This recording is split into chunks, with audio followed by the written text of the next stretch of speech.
안녕하셨습니까? 안녕하세요.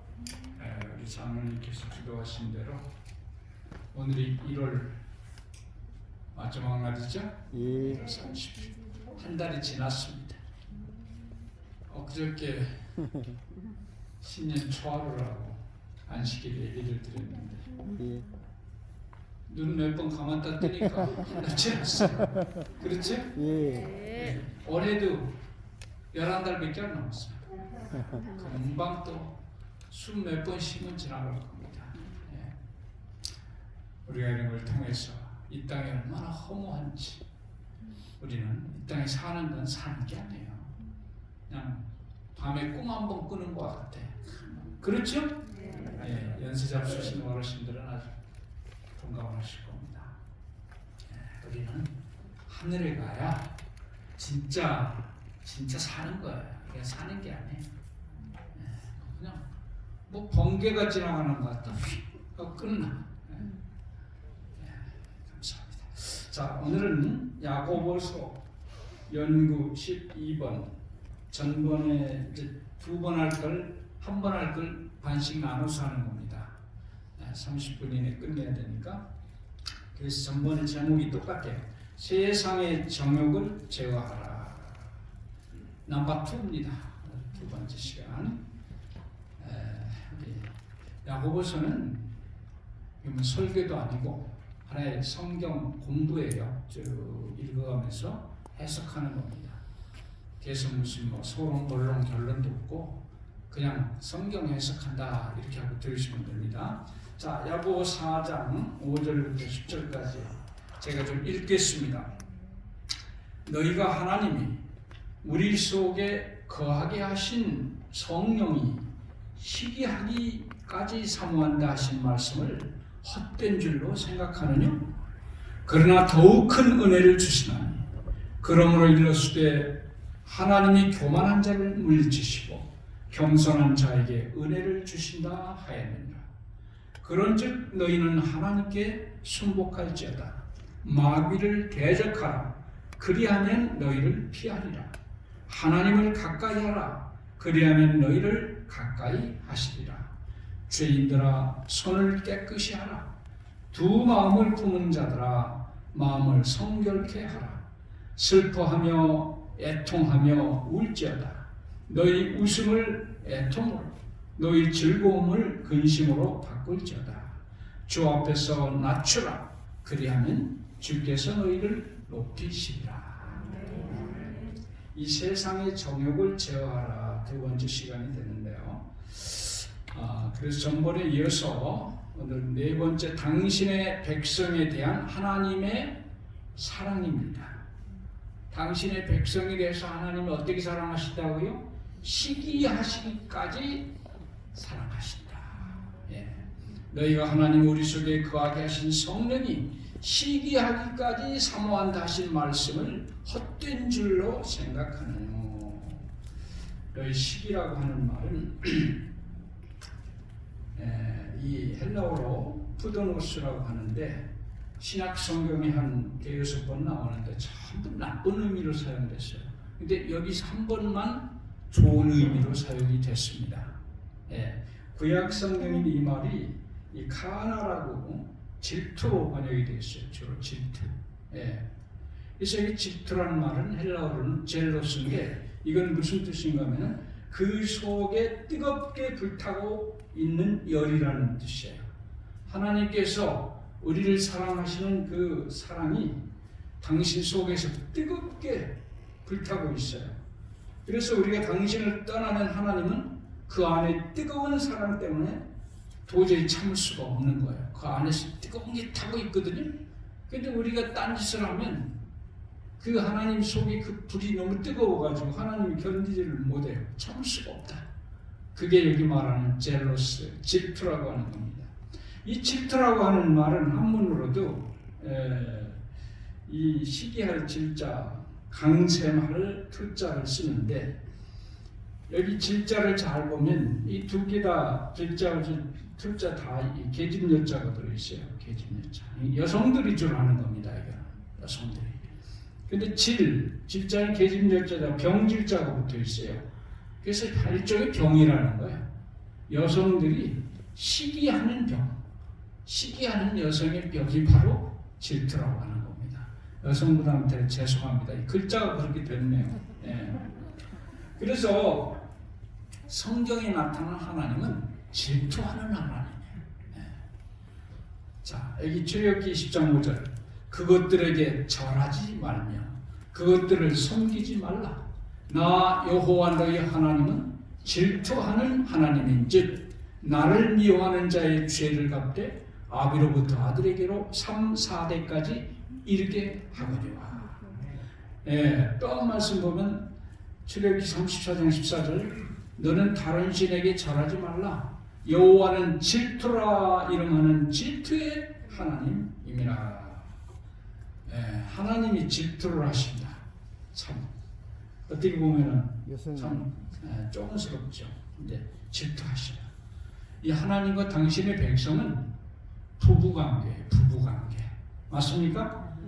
고린도후서 11장 2절에 보면 내가 하나님의 열심으로 너희를 위하여 열심을 내노니 내가 너희를 정결한 처녀로 한 남편인 그리스도께 드리려고 중매하미로다. 남편이라. 호세아 2장 16절에 보면 여호와께서 이르시되 그날에 네가 나를 내 남편이라 일컫고 다시는 내 바알이라 일컫지 아니하리라. 에레미야 3장 14절에도 나 여호와가 말하노라 배역한 자식들아 돌아오라 나는 너희 남편임이라. 예. 그래서 이 부부관계에서는요 이 질투가 없는 게 이상해요. 아이 내 아내가 나보다 딴 남자를 더 사랑하는데 나는 그냥 기뻐. 그러면 이게 정상이에요? 비정상이에요? 네. 그런 남자 여러분 좋습니까? 이건 참 큰일 나죠. 네. 그래서 이 부부 관계에서는 질투가 없으면 진정한 사랑이 아닙니다. 맞습니까? 네. 저희 대학교 때 신학과 교수님 가운데 조대현 교수님이라는 분이 계셨어요. 이분이 어떻게 해서 가정 형편상 아이들하고 아내를 떼어놓고 혼자 필리핀에 가서 공부를 하고 한 2년 만에 왔어요. 그런데 기가 막힌 게 자기 아들이 자기보다 그 이웃집 아저씨를 더 따르더래. 이거 굉장히 질투가 나더래요. 날까요 안 날까요? 나죠. 자기 아들이 아빠는 모른 척하고 이웃집 아저씨만 오면 그냥 막 좋아하고 질투. 이 사랑에는 뭐가 있어요? 질투가 있는 거야. 여기 하나님께서 질투하는 것은 이 당신의 백성이 하나님보다 세상을 더 사랑하면 하나님이 질투를 하는데 이것은 하나님이 자존심이 상해서 그러거나 이기적인 마음 때문에 나만 사랑해야 되는데 왜 그런 사랑, 그런 질투가 아닙니다. 예. 이 하나님의 사랑이야말로 완벽한 사랑이고 당신의 백성을 완벽하게 행복하게 해줄 수 있는 그런 사랑인데 그 하나님을 떠나서 우상을 섬기는 것은 스스로 불행을 찾아가는 거예요. 그런데 그 당신의 백성이 하나님을 떠나서 다른 것을 사랑해요. 그러니까 하나님께서는 너무나 이 안타까운 마음의 표현, 또 당신의 백성에 대한 사랑을 독점하지 못하는 데서 오는 고통, 그게 여기서 말하는 질투라고 하는 겁니다. 이기적인 게 아니고, 무슨 말씀 이해가 되시죠? 그래서 이 질투는 아주 좋은 질투예요. 그래서 하나님이 나 때문에 질투를 하시고 날 사랑하신다고 그런 하나님 감사합니까? 당연히 감사하죠. 내가 뭐 우상을 섬기든 말든 사랑한다고 그 문제가 됐죠. 하나님 사랑도 좀 문제가 돼요. 그러면 질투를 하신다. 네. 그래서 우리가 하나님의 백성이면서 하나님 외에 다른 걸 더 사랑한다면 이거는 좀 내 사랑에 문제가 있어요. 내 사랑이 이미 순결성을 잃어버리고 부정하게 되는 겁니다. 이걸 갖다가 영적인 간음이라 그렇게 표현을 해요. 그래서 구약에서는 살인죄하고 똑같이 무섭게 다루는 죄가 간음죄입니다. 그거는 무조건 죽이는 거예요. 이 사랑의 원칙이 그렇다 이게. 예. 그래서 야고보 4장 4절에 가늠하는 여자들이여 세상에 벗된 것이 하나님의 원수임을 알지 못하느냐. 그런즉 누구든지 세상과 벗이 되고자 하는 자는 스스로 하나님과 원수되게 하는 것이라. 예. 질투하시는 하나님 감사하죠? 예. 그 다음에 5번째 겸손한 자를 사랑하시는 하나님입니다. 예. 사랑의 하나님의 이 사랑의 대상은 겸손한 자예요. 그러나 더욱 큰 은혜를 주시다니 그러므로 이르시되 하나님이 교만한 자를 물리치시고 겸손한 자에게 은혜를 주신다 하였느니라. 예. 여러분 이 교만한 자를 물리치고 겸손한 자에게 은혜를 주신다. 예, 성경에 보면은 예, 패망과 존귀는요 각각 앞잡이들이 있어요. 앞잡이라는 게 뭘까요? 앞잡이. 예, 누구 앞에 가가지고 꺼죽대는 게 그게 앞잡이에요. 그렇죠? 예, 옛날에 임진왜란 때 거북선은 우리 조선 해군의 앞잡이입니다. 거북선이 나타났다 그러면 그 누가 온다는 거예요? 조선 해군이 나타났다는 거예요. 그래서 일본군들은 이 거북선만 보면 지레 막 다 도망을 가요. 누가 오니까 그 뒤에 조선 해군이 오니까 앞잡이. 그런데 요 앞잡이가 있어요. 이 패망의 앞잡이, 넘어짐의 앞잡이가 뭐예요? 넘어짐. 틀림없이 넘어지다. 교만한 거 보면 이거는 패망의 선봉이고 거만한 마음은 넘어짐의 앞잡이라. 아, 저 사람 거만하네? 그건 무슨 뜻이에요? 아이고 조금 있다 망하겠다 그런 뜻이에요. 교만한 게 나타나면 이제 그 사람은 망하는 거야. 네. 앞잡이니까. 그 다음에 이 또 존귀의 앞잡이가 있어요. 존귀의 앞잡이는 뭐예요? 겸손이에요. 아, 겸손하다. 와, 저 사람은 틀림없이 존귀하게 될 거다. 이렇게 되는 거예요. 예, 언제나 앞잡이가 먼저 나타납니다. 예, 교만하고 거만하면 끝난 거예요. 그는 벌써. 그래서 역대 정치가나 뭐 어떤 사람도 교만했다면 끝나요. 그 사람. 예, 겸손해야 돼. 겸손한 자에게 은혜를 주신다. 은총을 주신다. 하나님께서. 그래서 여기 보니까 잠언 22장 4절 겸손과 여호와를 경외함의 보응은 그 대가는 재물과 영광과 생명이니라. 다 좋은 거죠. 예, 생명은 건강도 포함됩니다. 겸손하고 여호와를 경외하면 이런 걸 받는다 이 말이에요.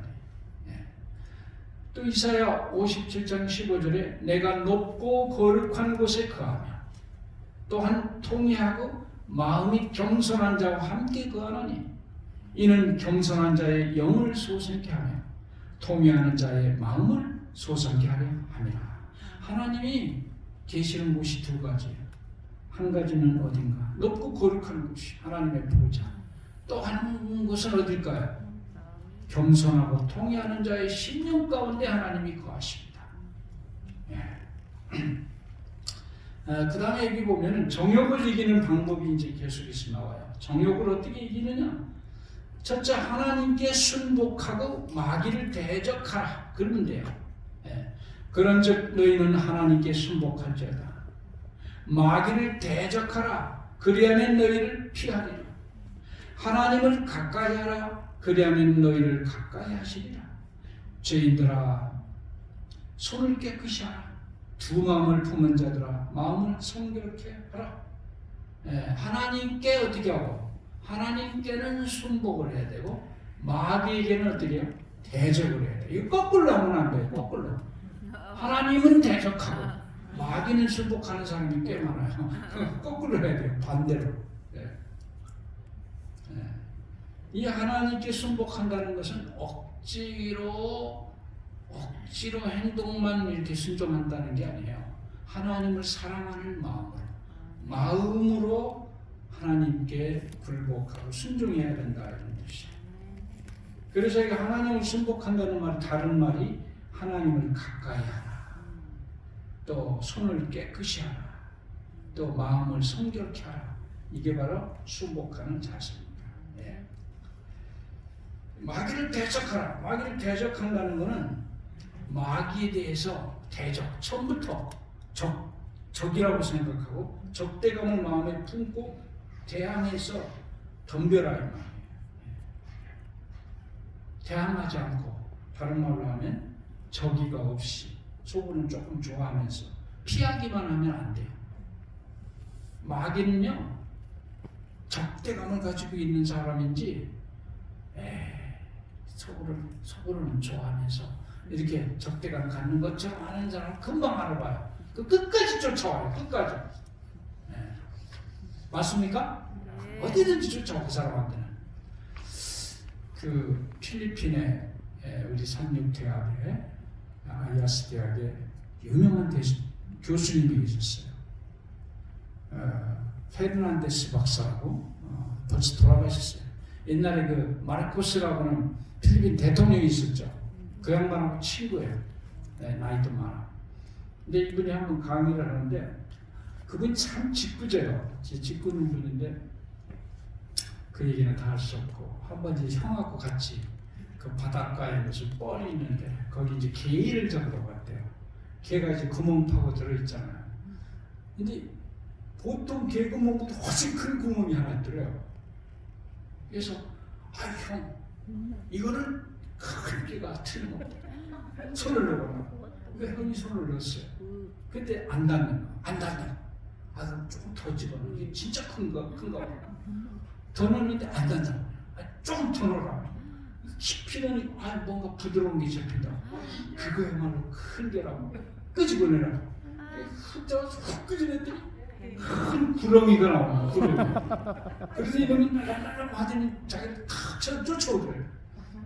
그래서 이제 둘이 막 이제 도망을 치는데 얼마나 쫓아요. 근데 그 이제 논 고랑으로 도망을 치는데 논둑이 있잖아요. 그럼 한 번씩 툭 뛸 때만 옆에 이제 개 바구니에다 개를 잡아 차고 있는데 한 번 뛰면 이놈이 한 마리가 툭 튀어나오고 한 번 뛰면 툭 튀어나오고 그래서 다시 도망는데 계속 쫓아오더래요. 근데 그걸 딱 건너니까 강이 딱 가로막고 있대요.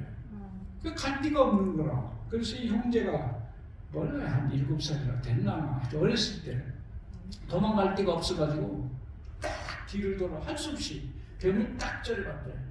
근데 뱀도 오다 말고 딱 그 집을 째려보더래요. 요거 눈싸움에서 지면 안 된다. 둘이 딱 째려보고 있었더니 뱀이 한참 째려보더니 고개를 푹 숙이더니 옆으로 가버리더래요. 그래서 무슨 얘기냐면 사단이는 지는 척하고 도망가면 끝까지 쫓아오네. 근데 이기는 척하고 정면을 딱 대들면 도망간대. 맞습니까? 마귀를 대적하라. 그리하면 너희를 피하리라. 적개심을 가지고 이놈 죽여고 딱 대적하면 도망가. 그런데 피해만 되면 끝까지 쫓아와. 끝까지. 여기 대적하는 다음 단계가 뭐냐? 다윗처럼 해야 돼. 다윗처럼. 여기 10편 101편 3절 나는 비루한 것을 내 눈앞에 두지 아니할 것이요. 눈앞에 좀 유치한 건 두지도 않아. 배도자들의 행위를 미워하니 이것이 내게 붙잡는다는 건 달라붙는다는 이것이 내게 붙잡지 아니하리라. 예. 비루한 거를 눈앞에 두어도 안 돼요. 그래서 유대인들 가운데는 이런 데가 막 혹이 나가지고 있는 사람인데 혹이 그 머리에 뭐 혹이. 왜 그런가? 조금 뭐 여자들이나 이런 사람 보면 유혹된다고 눈을 감고 간대. 가다 부딪혀가지고 혹이 나가지고 있어요. 하여튼 그렇게 하라는 얘기는 아니고 하여튼 부정한 거는 눈앞에 안 돼. 그러니까 좋지 않은 글, 영화, 음악, 뭐 비디오, 뭐 사람과 행위 등까지도 눈앞에 아직 두지를 않는다는 거예요. 그럼 붙잡지 않아요. 달라붙지 못해요. 아예 눈을 감아버려요. 그 다음에 이제 두 번째, 죄에 대하여 애통하며 회개하고 겸손하게 살아가라. 슬퍼하며 애통하며 울지어다. 너희 웃음을 애통으로, 너희 즐거움을 근심으로 바꿀지어다. 주 앞에서 낮추라. 그래야면 주께서 너희를 높이시리라. 예. 이 애통과 회개는 성결로 들어가는 문이라 그랬어요. 죄인의 웃음은 하나님의 가장 무서운 심판을 부르는 수단이라. 죄인이 웃는 거는 그거는 정말 심판받을 준비하는 거예요. 예. 그런데 이 심판과 저주를 축복으로 바꾸는 수단이 슬픔과 애통함입니다. 예. 그래서 마태복음 5장 4절에 누가 복이 있다? 애통하는 자는 복이 있나니 저희가 위로를 받을 것이고, 복을 받을 것이는 게 아니에요. 애통하면 장차 후에 복을 받는다, 그게 아니에요. 애통하는 자는 이미 뭐가 있어요? 복 받을 것도 없이 이미 받아버렸어요. 이거는 앞으로 받을 게 아니에요. 이미 복을 받는 거예요. 예. 그래서 눈물을 통과하지 아니한 신앙은 하나의 값싼 장식품에 지나지 않는다. 여기 눈물이라는 것은 고통의 눈물, 회개의 눈물을 말합니다. 마른 눈을 가지고는 천국에 들어갈 수 없다. 회개의 눈물을 흘리지 않은 사람은 마른 눈, 눈이 이게 물량 넣어야 되는 사람 하늘을 못 갔네. 이게 습기도 이게 안 나오는 사람이 있어요. 그래 안 그래요? 이게 수분 보충 안약을 넣어줘야만 나오는 사람이 있어요. 마른 눈은 좀 주의해야 돼요. 하늘에 못 갈 수가 있어요. 시편 51편 17절 하나님의 구하시는 제사는 상한 심령이라 하나님이여 상하고 통회하는 마음을 주께서 멸시치 아니하시리이다. 상한 심령. 그래서 주 앞에서 낮추라. 그리하면 주께서 너희를 높이시리라. 참으로 겸손한 것이 뭔가? 하나님의 도움을 자주 요청하는 겁니다. 교만한 것은 뭔가? 어려운 경우에도 보통에서는 하나님께 도움을 요청하지 않는 거예요. 그 사람은 아주 교만한 사람이라 그랬어요. 여기 이 가이드 포스트라고 하는 실화만 기록하는 그 책에 2011년도 판에 7월달 판에 이런 게 나왔어요. 이 미국의 기상 역사상 가장 최악의 허리케인이 2011년에 내렸는데 이 카리브해에서 발생한 이 허리케인이 플로리다주를 완전히 감쌌습니다. 여기 플로리다주인데 여기에 자그마한 호수가 하나 있고 이 호수 옆에 찰스 시어스라고 하는 사람이 세 자녀와 아내와 그러니까 전부 5 식구가 살고 있었는데 이 허리케인에 의해서 이 호수의 제방 뚝이 무너졌습니다. 3시간의 물이 닥쳐가지고 집에 있다가 그만 물벼락을 맞은 거예요. 그래서 급하게 밖으로 나왔는데 도망갈 데가 없어요. 근데 조금 높은 언덕이 하나 옆에 있는데 그 위에 고목나무가 하나 있었어요. 그래서 이 5 식구가 그 위로 올라갔습니다. 그런데 이미 호수물이 터졌기 때문에 어디로 너무 물이 많아서 헤엄쳐 갈 그런 생각도 못해요. 그 나무 근데 물이 계속 차니까 계속 나무 위로 올라가는 겁니다. 예. 근데 드디어 턱까지 찼어요. 아이들 한 손으로 나무를 잡고 한 손으로는 아이들을 붙잡고 자기 아내랑 똑같이. 그래서 더 이상 어떻게 할 길이 없어요. 그래서 남편 찰스가 말합니다. 절망적인 중얼거렸어요. 여보 이젠 틀렸어.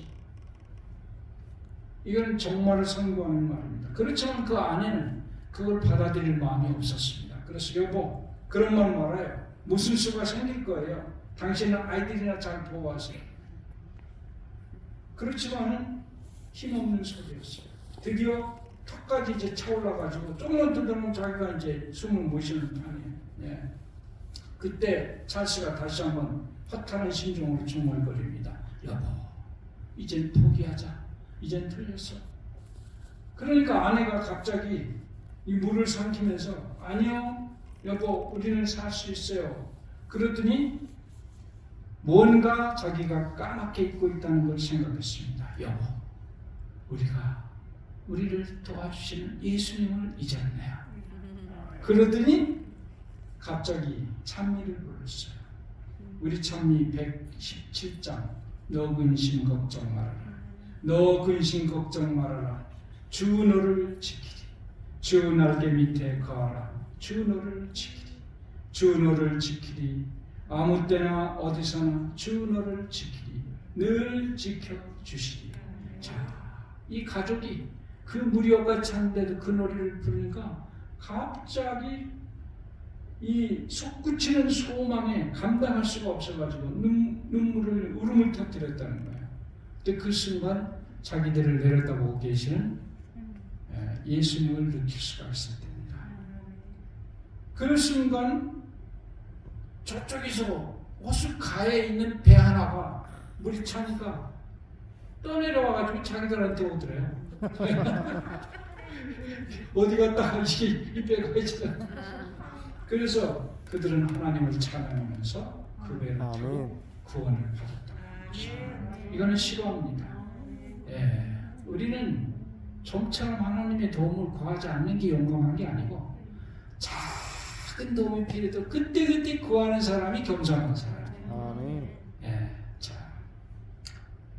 세상의 정욕을 피하고 겸손히 하나님을 지성으로 섬기는 자가 정욕을 이길 수 있는 자입니다. 그런 모든 분들 여러분과 제가 되기를 바라면서 말씀을 마치겠습니다. 기도하겠습니다. 자비로우신 주님이시여, 은혜를 생각할 때 참으로 감사합니다. 우리가 무엇이 간데 우리를 시기하기까지 사랑하십니까? 주님의 그 시기의 사랑에 합당한 사랑을 우리도 할 수 있도록 도와주시옵소서. 아멘. 오늘 드려지는 모든 기도를 응답해 주시기 원하며 이 밤도 우리 환우들 평안한 잠자리를 허락해 주세요. 예수님 이름으로 간절히 기도합니다. 아멘.